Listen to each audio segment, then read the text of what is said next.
बिस्मिल्लाहिर्रहमानिर्रहीम। अस्सलाम वालेकुम डियर स्टूडेंट्स, आज हमने रिलेटिविटी एंड कॉस्मोलॉजी का नया कोर्स स्टार्ट किया है जिसमें हम चैप्टर 1 जो है वो स्टार्ट करने जा रहे हैं, the k calculus. Okay, the k calculus. हमारा जो फर्स्ट टॉपिक है वो है troubles with the Newtonian theory and its generalisation. Okay, कि न्यूटन थ्योरी में कौन सी ट्रबल्स पेश आई थी और इसकी जनरलाइज फॉर्म जो हमें पेश की गई वो कौन थी। ठीक है, आपको पता है न्यूटन थ्योरी जो थी वो फिजिकल फेनोमेना जितने भी अकर होते थे उनको एक्सप्लेन करती थी, यानी कि जितने भी फिजिकल मोशन हमारी डेली लाइफ में परफॉर्म होते हैं उनको एक्सप्लेन करती थी। ठीक है, कहता है Newtonian theory is an excellent theory for describing a whole range of physical phenomena. Okay, कि ये किस रेंज को एक्सप्लेन करती थी, जितने भी फिजिकल फेनोमेना थे हमारी डेली लाइफ में अकर होते थे ये उनको डिस्क्राइब करती थी। फॉर एग्जाम्पल कहता है मिसाल के तौर पर कि one is concerning with describing the motion of A car. कहता है अगर आप एक कार की मोशन को डिस्क्राइब करने जा रहे हो then the Newton framework is likely to be the appropriate one. वहाँ पे क्या यूज होती थी, फिर न्यूटोनियन फ्रेमवर्क वहाँ पे अप्लाई होता था। जितनी भी डेली लाइफ में आप मोशन देखते हो तो वो बेस करती है बेसिकली न्यूटोनियन फ्रेमवर्क के ऊपर। ठीक है, तो आप एक कार की मोशन को भी कैसे एक्सप्लेन करते हो, न्यूटोनियन फ्रेमवर्क, यानी कि न्यूटन की इक्वेशंस को लेते हुए ही आप किसी कार की मोशन को डिस्क्राइब करने के काबिल होते हैं। Okay, so however it was fail to explain. तो ये हमारे पास अगर ये डेली फेनोमेना जितने भी होते हैं उनको अगर एक्सप्लेन करती थी तो ये इसे ट्रबल कहाँ पे पेश आए। ठीक है, तो उसको देख लेते हैं। कहता है it was fail to explain motion of a particle moving with very high speed. कहता है वो उन पार्टिकल्स की मोशन को डिस्क्राइब करने से कासिर थी जो कि वेरी हाई स्पीड के साथ मूव करते थे। अब वेरी हाई स्पीड यहाँ पे क्या है, comparable with the speed of light, यानी कि जिनकी मोशन जो थी वो इतनी हो कि वो स्पीड ऑफ लाइट को अप्रोच करती हो या उसके इक्वल हो या उसको अप्रोच करती हो, ऐसी ऑब्जेक्ट्स या ऐसे पार्टिकल्स की मोशन को वो डिस्क्राइब करने से क्या थी, थ्योरी कासिर थी। ठीक है, हमने अभी बात की है ऊपर कि जितने भी फिजिकल फेनोमेना होते हैं वो उनको तो एक्सप्लेन कर सकती है, लेकिन वो क्या चीज एक्सप्लेन नहीं कर सकी, वो ऐसे पार्टिकल्स की मोशन को एक्सप्लेन नहीं कर सकी जिनकी मोशन जो थी वो अप्रोच करती थी स्पीड ऑफ लाइट को। ठीक है, हाँ जी, तो सेकंड पॉइंट जो है वो हमारा ये है कि it was fail to explain the motion near very intense gravitation field.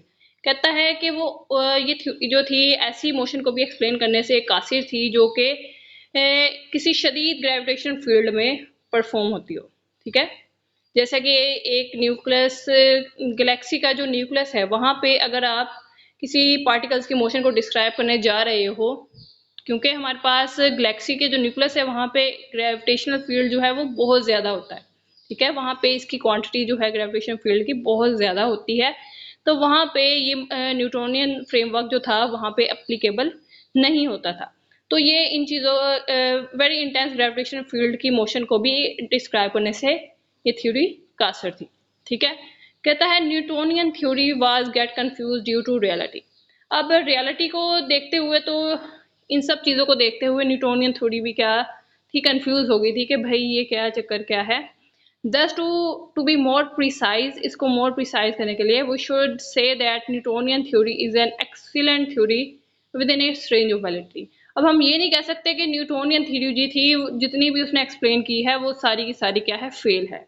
ऐसे नहीं था, ये जितने भी फिजिकल फेनोमेना होते हैं हमारी डेली लाइफ में, जितने भी हम आम आंख से देख सकते हैं, जो कि हम ऑब्जर्व कर सकते हैं फिजिकल फेनोमेना की मोशन को, जितने भी हम अपनी डेली लाइफ में मोशन होते हुए देखते हैं, तो ये उनको तो एक्सप्लेन करने के काबिल है। जस्ट ये उन चीज़ों को एक्सप्लेन नहीं कर सकती जिनकी मोशन जो है वो स्पीड ऑफ लाइट को अप्रोच करती हो या फिर उनकी मोशन जो है किसी इंटेंस ग्रेविटेशन फील्ड में लाई करती हो। ठीक है, ये जस्ट उनके लिए एप्लीकेबल नहीं है, बाकी सभी मोशन के लिए ये क्या है, एप्लीकेबल है थ्योरी। कहता है अगर to put it another way, अगर इसे दूसरे तरीके से देखा जाए, together with every theory there should got its range of validity. अब हर थ्योरी जो है वो अपनी एक रेंज रखती है। अब न्यूटोनियन फ्रेमवर्क जो था इसकी क्या रेंज थी, इसकी रेंज ये थी कि जितने भी फिजिकल मोशन हमारी डेली लाइफ में होते हैं ये उनको एक्सप्लेन करती है, ये इसकी ये रेंज थी। ठीक है, अब कहता है so it was needed to refine the theory for the above mention limitation. अब जितने भी हमने दो लिमिटेशन ऊपर एक्सप्लेन किए हैं न्यूटोनियन फ्रेमवर्क में, कहता है इसको लिमिटाइज करने की भी जरूरत थी, इसको रिफाइन करने की भी जरूरत थी कि हम इसको कैसे रिफाइन करें, कैसे बेहतर बनाएं। तो हमने क्या किया, and it was done by, फिर एक और साइंटिस्ट आए थे एल्बर्ट आइंस्टाइन। उन्होंने 1905 में अपनी एक थ्योरी दी थी, स्पेशल थ्योरी ऑफ रिलेटिविटी, जिसमें उन्होंने कहा था कि हम हाई स्पीड मोशन को भी, जितने भी पार्टिकल्स हैं हमारे, ऐसे पार्टिकल्स की मोशन को डिस्क्राइब कर सकते हैं जिसकी जो स्पीड है वो अप्रोच कर जाती है स्पीड ऑफ लाइट को। स्पेशल थ्योरी ऑफ रिलेटिविटी में उन्होंने ये एक्सप्लेन किया था। और अपनी जनरल थ्योरी ऑफ रिलेटिविटी में उन्होंने कहा था कि हम ऐसे मोशन को भी डिस्कस कर सकते हैं जो कि किसी इंटेंस ग्रेविटेशन फील्ड में लाई करते हों। ठीक है, तो आइंस्टाइन ने हमारा ये जो लिमिटेशन न्यूटोनियन फ्रेमवर्क में हमें पेश आई थी उनको रिजोल्व कर दिया, उन्होंने इस चीज को उसने रिजोल्व कर दिया। ठीक है, तो इनको पॉइंट्स को दोबारा से पढ़ लेते हैं। Einstein in 1905 by explaining high speed motion in he special theory of relativity, यानी कि जितने भी हाई स्पीड मोशन हमारी पार्टिकल्स के होते हैं उनको ये एक्सप्लेन करती है जो कि अप्रोच कर जाते हैं किसको, स्पीड ऑफ लाइट को। ठीक है, अब कहता है दूसरे पॉइंट में, कहता है it was explain the motion near very intense gravitation field in his general theory of relativity. अब ये उन मोशन को भी डिस्क्राइब करती है जो कि किसी इंटेंस ग्रेविटेशन फील्ड में लाई करते हों, लेकिन किस थ्योरी में, जनरल थ्योरी ऑफ रिलेटिविटी में।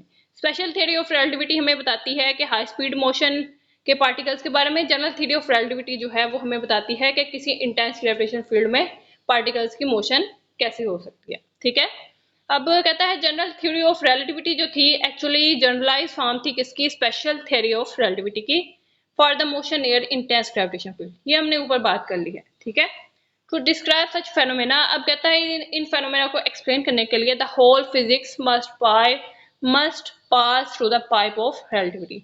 अब हमें इस फेनोमेना को डिस्क्राइब करने के लिए फिजिक्स के एक फ्रेमवर्क से गुजरना पड़ेगा जो कि कहलाता है रिलेटिविटी।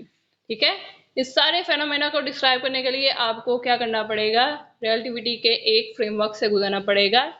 ठीक है, जो कि अब हम अपने नेक्स्ट लेक्चर में पढ़ेंगे। ये तो छोटा सा आपका इंट्रो था कि हमारे पास न्यूटोनियन थ्योरी में कौन से ट्रबल्स पेश आए थे और इसको कैसे रिफाइन किया गया by special theory of relativity and general theory of relativity by an Einstein. Okay, so I hope so आपको ये लेक्चर पसंद आया होगा। मिलते हैं अपने नेक्स्ट लेक्चर में, तब तक के लिए अल्लाह हाफिज, अपना ख्याल रखिएगा।